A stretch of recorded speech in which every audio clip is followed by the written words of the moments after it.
When I was little, swimming to me was an outlet for my competitiveness. It was something I loved to do. I loved to win and I loved to get up on the dais and be given a blue ribbon from a very, very young age.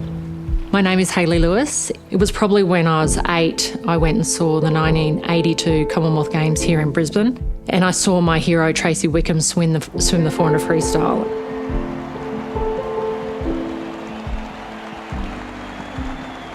I wanted it so badly, just to have that whole experience.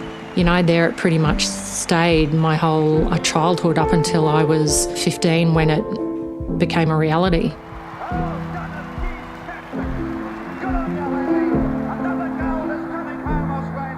When I went to the 1990 Commonwealth Games as a 15-year-old, I basically left Australian shores as a nobody. No one knew who I was, and I think I had that naivety that I could go over there, win some medals, hopefully, and come home and go back into my bedroom and be a little girl of 15 who still liked teddy bears, basically. I wasn't a mature 15-year-old girl. But yeah, it very quickly changed. But I guess the focus was on me because I'd won the 5 gold medals, and 15, I guess it was a story. To me, I couldn't understand why anyone was interested in my story.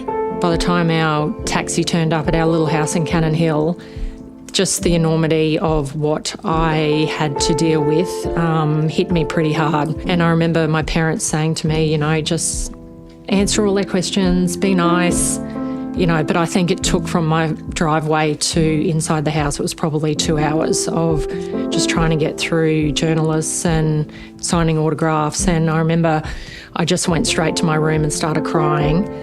And I remember my 2 sisters came in and they said, you know, why are you upset? This is amazing. This is supposed to be one of the best things that's ever happened to you. Why are you crying? And I just said, I just don't want this. I can't deal with it. I just want to swim. I don't understand it. I just don't want it.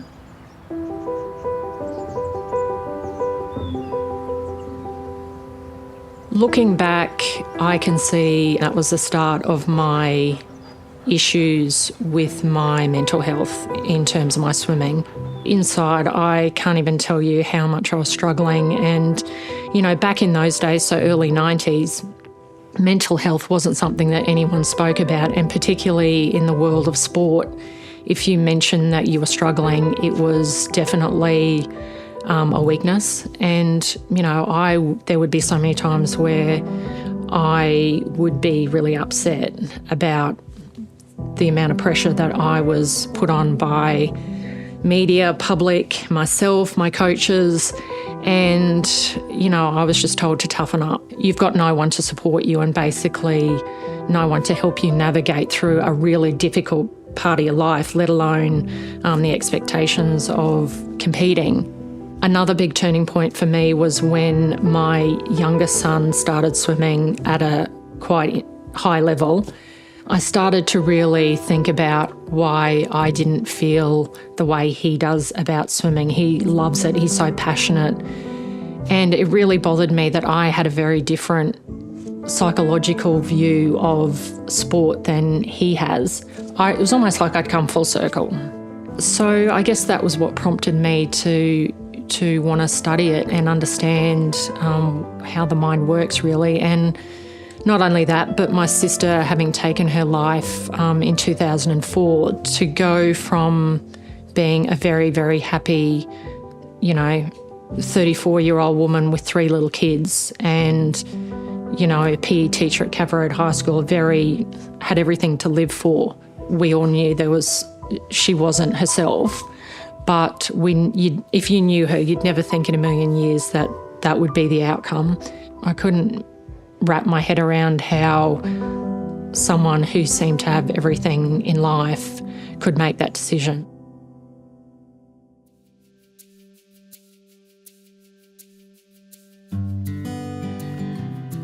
I am extremely proud to be Queensland's mental health ambassador for so many reasons. Obviously, the journey I have been on, I know a lot about mental health, My advice to people who are worried about someone, particularly in the workplace, would be to find someone that you feel safe to talk to. And there's nothing wrong with seeing a psychologist. It can be the best thing that you ever did.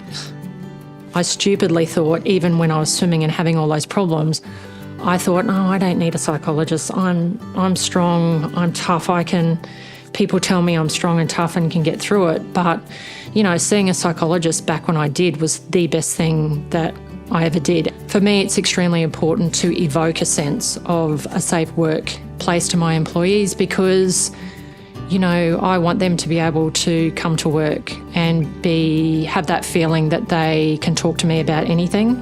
Because I have only a very small team, I have a real awareness of how important it is as an employer to build the most positive team that I can. And just because I am the owner of a business doesn't mean that I have to pretend that my life is fantastic and I have all the answers, because we all don't have the answers, so we all need a bit of help.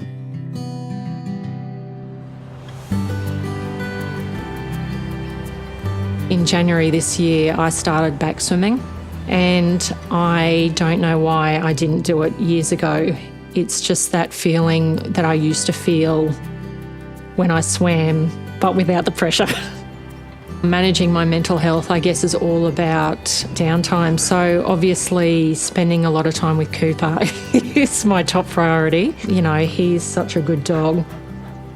Having that safe workplace is just something that's right at the top of my priority, along with my own mental health. Sometimes you're too scared to say, are you okay? Through my ambassadorial role, I hope, to be able to change that just a little bit, is to help people understand that by speaking up and saying that you're not coping or you're finding things a bit difficult, then it's actually an empowering thing. It's not something that you should be scared to admit.